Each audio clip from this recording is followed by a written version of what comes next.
अर्जुन के सभी दोस्त हेडक्वार्टर पर आ गए थे और सभी टीम एक्स का साथ देने के लिए तैयार थे।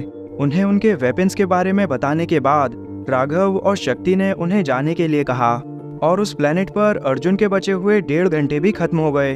वो अब रुक गया और जमीन पर लेटकर तेजी से सांस ले रहा था। वे उसके पास आया और बोला, तुम्हारा 20 घंटे का टाइम खत्म हो गया, पर तुम मुझसे पत्थर नहीं ले पाए। क्या तुम इस बारे में कुछ कहना चाहोगे? मैं आपसे पत्थर तो नहीं ले पाया, लेकिन मैं सच में आपसे ट्रेनिंग लेना चाहता था, पर मैंने आपसे वादा किया था, तो मुझे उसे पूरा करना ही होगा। अर्जुन ने अपनी जगह पर खड़े होते हुए कहा, अच्छा है कि तुम्हें याद है, जैसा तुमने वादा किया था। अगर तुम मुझसे पत्थर नहीं ले पाए तो तुम्हें यहाँ से जाना होगा। वे ने उस पत्थर को हवा में उछालते हुए कहा, हाँ मैं जानता हूँ। अर्जुन ने थोड़ी उदासी के साथ उस पत्थर को देखते हुए कहा, तो फिर किसका इंतज़ार है, जाओ। वे ने उसे उसकी शिप की ओर इशारा करते हुए कहा, क्या मैं जाने से पहले इस पत्थर को ले सकता हूँ? अर्जुन ने पूछा। हाँ ले सकते हो, पर तुम इसका करोगे क्या? वे ने पत्थर को उसकी ओर उछालते हुए कहा, कुछ भी करने से पहले मैं इस पत्थर को देखूंगा और वापस इसी तरह से ना हारूं, उसके लिए पूरी मेहनत करूंगा। अर्जुन ने अपने हाथ में उस पत्थर को देखते हुए कहा, ठीक है मैं जाता हूँ, पर मैं फिर कभी आपसे और मिसेस रे से मिलने ज़रूर आऊँगा। उसने एक बड़ी सांस लेते हुए कहा और मुस्कुराते हुए अपनी शिप की ओर जाने लगा। चलो अर्जुन, बस एक आखिरी बार मुझे अपनी सच्चाई दिखाओ। मैं भी चाहता हूँ कि तुम यहीं रहकर मुझसे ट्रेनिंग लो। वे ने जाते हुए अर्जुन को देख मन ही मन कहा। अर्जुन सामेकिरो के पास से गुजरने वाला था। वे को देखना था कि अर्जुन जाते हुए तलवार को देखेगा या नहीं। अगर उसने एक बार भी उसकी ओर देखा तो आगे चलकर तलवार को लेकर उसकी नीयत बदल सकती थी, लेकिन अगर वो बिना उसकी ओर देखे वहां से गया तो वे उसे रोकने वाला था। पर अर्जुन बिना तलवार की ओर देखे ही उससे आगे चला गया। ये देखकर वे को बेहद खुशी हुई। सच में तुम्हारे अंदर कोई लालच नहीं, वे ने कहा। उसने देखा कि अर्जुन शिप में बैठ चुका था। तभी वो उसके पास आया और उसे बाहर आने के लिए बोला, क्या हुआ, मैं कुछ भूल रहा हूँ क्या?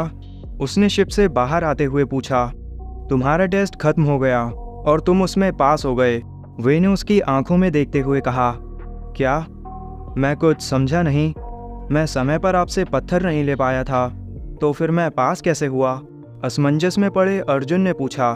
असली टेस्ट पत्थर का नहीं बल्कि तुम्हारी ईमानदारी का था, और तुम उसमें कल रात ही पास हो गए, जब तुम्हारे पास पत्थर लेने का मौका था, पर तुमने नहीं लिया। और अब ये भी तय है कि तलवार को लेकर तुम्हारी नीयत बिल्कुल साफ है, तो अब तुम यहाँ रुक सकते हो, वे ने कहा। ये सब सुनकर अर्जुन उसकी बात पर यकीन ही नहीं कर पा रहा था। क्या आप सच बोल रहे हो?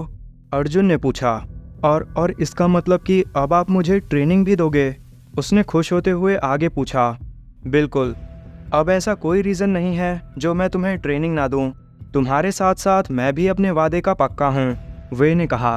तो अभी से ही ट्रेनिंग शुरू करते हैं, मुझे आपकी तरह पावरफुल बनना है, अर्जुन ने कहा। वैसे तुम्हारी ट्रेनिंग कल से ही शुरू हो गई थी। कल तुम जितनी दूर 10 मिनट में भाग रहे थे, आज स्पीड बढ़ने की वजह से उतनी ही दूरी को तुम 4 मिनट में पूरा कर रहे हो, वे ने कहा।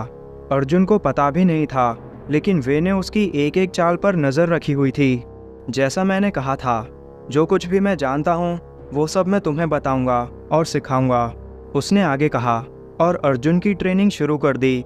जहाँ पर वो रहता था वो एक पथरीला सुनसान इलाका था। उसने अर्जुन को वज़न उठाकर शहर तक भागने के लिए कहा। क्या बस भागते रहना ही मेरी ट्रेनिंग है? अर्जुन ने पूछा। सवाल मत करो और जल्दी से शहर पहुंचो, मैं थोड़ी देर बाद तुम्हें वहीं मिलूंगा। आज के दिन यहाँ के दूसरे प्लेनेट पर बहुत अच्छा खाना मिलता है, तो मैं उसे लेने जा रहा हूँ, वे ने कहा। आपके पास भी कोई स्पेसशिप है क्या? उसने फिर से पूछा। तुम भूल रहे हो कि मैं उड़ सकता हूँ और मैं बिना किसी स्पेसशिप के ही किसी भी प्लेनेट पर जा सकता हूँ, वे ने जवाब दिया। कमाल की बात है, आप स्पेस में भी सांस ले सकते हो, अर्जुन ने कहा। नहीं, मैं अपनी सांस को 40 मिनट तक रोक सकता हूँ, इसी वजह से मैं किसी भी प्लेनेट पर आसानी से जा सकता हूँ। और तुम्हारा बहुत आराम हो गया, अब जल्दी से भागना शुरू करो, वे ने कहा। और वो वहाँ से उड़ गया। कुछ दिन बीत चुके थे और अब अर्जुन के अंदर भी बदलाव होने शुरू हो गए। वो दिखने में पहले से भी ज़्यादा जवान और हेल्दी लग रहा था। उसकी भागने की स्पीड और भी ज़्यादा बढ़ गई। वो पहले से हल्का हो गया था और भारी से भारी चीज़ों को भी उठा सकता था। वे ने उसे दवाइयों और जड़ी बूटियों के साथ कई बड़ी बीमारियों के इलाज के बारे में भी बताया। बीते कुछ दिनों में अर्जुन ने वे को कई ऐसे लोगों से लड़ते हुए देखा जो तलवार को निकालने आए थे, और उसी बीच वे ने उसे फाइटिंग करना भी सिखा दिया। अर्जुन कहाँ है? मैंने उसे शहर से कुछ सामान लाने के लिए कहा था। वे ने घर के अंदर आते हुए रे से पूछा। उस सामान को तो वो बहुत देर पहले ही ले आया था, बल्कि उसके बाद भी वो 6 बार शहर जा चुका है, रे ने कहा। तभी अर्जुन उनके पीछे आकर खड़ा हो गया। मैं रात के खाने के लिए कुछ सामान लेने गया था, उसने सामान को नीचे रखते हुए कहा। तुम्हारी ट्रेनिंग कैसी चल रही है? वे ने पूछा। मुझे लगता है कि मैं कोशिश तो कर रहा हूँ, पर मैं अपनी ताकत को बाहर नहीं ला पा रहा, अर्जुन ने कहा। वो इसलिए क्योंकि तुम ध्यान नहीं लगाते, बिना सोचे कुछ भी करने निकल जाते हो। उस दिन भी जो 2 लोग सामेकिरो को चुराने आए थे, तुमने सीधा जाकर उनसे लड़ना शुरू कर दिया था, वे ने कहा। हाँ, पर उनमें से एक को तो मैंने मारा था, अर्जुन ने उसकी बात सुनते ही कहा। लेकिन दूसरे वाले को तुम संभाल नहीं पाए थे, वे ने कहा। वो तो उस पर मेरा ध्यान नहीं था। ठीक है, समझ गया, मैं ध्यान नहीं देता, उसने अपनी नज़रें चुराते हुए कहा।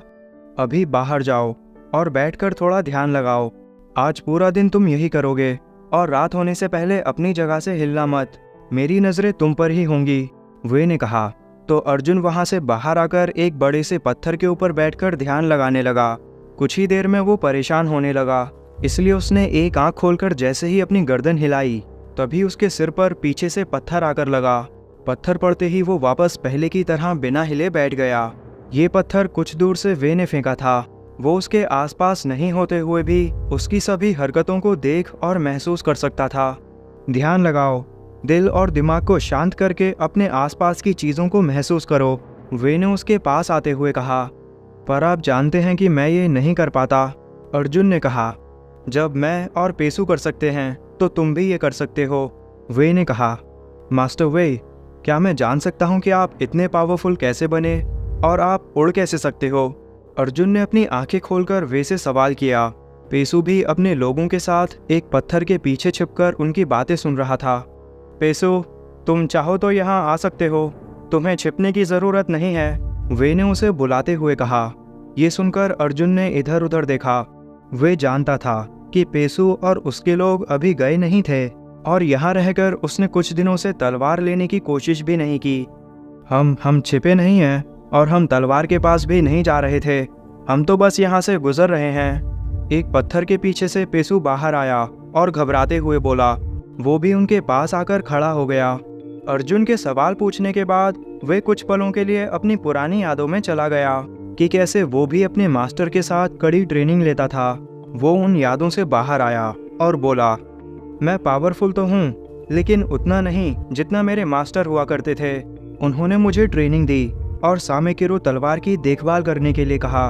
उस समय ये मेरे पास हुआ करती थी, मैं इसकी कुछ पावर्स को ही इस्तेमाल कर पाया था, लेकिन मेरे मास्टर इसकी सभी पावर्स को इस्तेमाल करना जानते थे। जब ये तलवार ज़मीन में गई तब मेरी भी शक्तियाँ इसके साथ चली गईं, सिवाय कुछ के, और उसी की वजह से मैं अभी तक उड़ सकता हूँ, वे ने कहा। एक दिन इसे चलाने का मेरा समय खत्म हो गया और ये खुद से ही ज़मीन के अंदर चली गई। इसे लगभग कोई भी बाहर नहीं निकाल सकता। अगर किसी ने ज़बरदस्ती इसे बाहर निकाल भी लिया तो भी वो इसकी पावर्स को इस्तेमाल नहीं कर पाएगा। ये उसके लिए बस एक नॉर्मल तलवार ही होगी, उसने आगे पेसू की ओर देखते हुए कहा। मास्टर वे, क्या अब आप भी इस तलवार को नहीं निकाल सकते? अर्जुन ने पूछा। अब मैं बस इसे हिला सकता हूँ, बाहर नहीं निकाल सकता, पर जब भी कोई इसे बाहर निकालेगा तो मैं उसे इसके बारे में सब कुछ बताऊंगा, वे ने कहा। वे, जब तुम जानते हो कि कोई तलवार को बाहर नहीं निकाल सकता तो फिर तुम लोगों को उसके पास जाने से रोकते क्यों हो? पेसू ने पूछा। क्योंकि मैंने अपने मास्टर को वादा किया था कि जिस दिन ये तलवार मुझसे अलग होगी उस दिन के बाद से मैं किसी भी लालची को इसके आसपास भी जाने नहीं दूंगा, वे ने पेसू की बात का जवाब दिया। तुम मुझे तो उसके पास जाने दे सकते हो, मैं लालची नहीं हूँ। उसे लेने के बाद मैं लोगों की मदद करूँगा और ये बात तुम जानते हो, पेसू ने कहा। अर्जुन भी उसकी बात सुन रहा था। तुम क्या कहते हो, क्या मुझे इसे तलवार के पास जाने देना चाहिए? वे ने पेसू की बात सुनकर अर्जुन से पूछा। अब उसे अर्जुन पर पूरा भरोसा हो गया था, इसलिए वे ने उसे तलवार के पास जाने की इजाज़त दे दी थी। पर फिर भी अर्जुन अभी तक उसके पास नहीं गया। इससे क्या पूछ रहे हो? अब क्या ये फैसला करेगा कि मैं उसके पास जा सकता हूँ या नहीं? पेसू ने गुस्से में चिढ़ते हुए अर्जुन की ओर देखकर कहा। तो वे ने भी उसे घूरते हुए शांत रहने के लिए बोला। वैसे आपने कहा है कि कोई भी ऐरा गैरा उसे बाहर नहीं निकाल सकता, पर अगर इसने तलवार को निकाल भी लिया तो जैसा इसने कहा है कि उसे लेकर ये लोगों की मदद करेगा और ये एक अच्छा काम है, तो मुझे लगता है कि आपको इसे परमिशन दे देनी चाहिए। अर्जुन ने कहा, ठीक है, तुम उसके पास जा सकते हो, लेकिन हफ्ते में बस एक बार, और वो भी सिर्फ 5 मिनट के लिए, और तुम उसके आसपास खुदाई नहीं कर सकते। अगर हफ्ते में एक बार जाने के बाद तुम या तुम्हारा कोई भी आदमी मुझे उसके पास दिखा, तो तुम जानते हो कि मैं तुम्हारे साथ क्या कर सकता हूँ। वे ने पेसू और उसके लोगों से कहा। उसने वे की सभी शर्तों को मान लिया और बिना समय गवाए वो और उसके लोग तलवार के पास चले गए। अर्जुन भी वापस ध्यान लगाने के लिए बैठ गया। अर्जुन ने ट्रेनिंग लेनी शुरू कर दी और वे ने भी पेसू को तलवार के पास जाने की इजाज़त दे दी। क्या पेसू उसे बाहर निकाल पाएगा और क्या अर्जुन वे की तरह शक्तिशाली बनेगा? जानने के लिए जुड़े रहिए द सीक्रेट किंग से।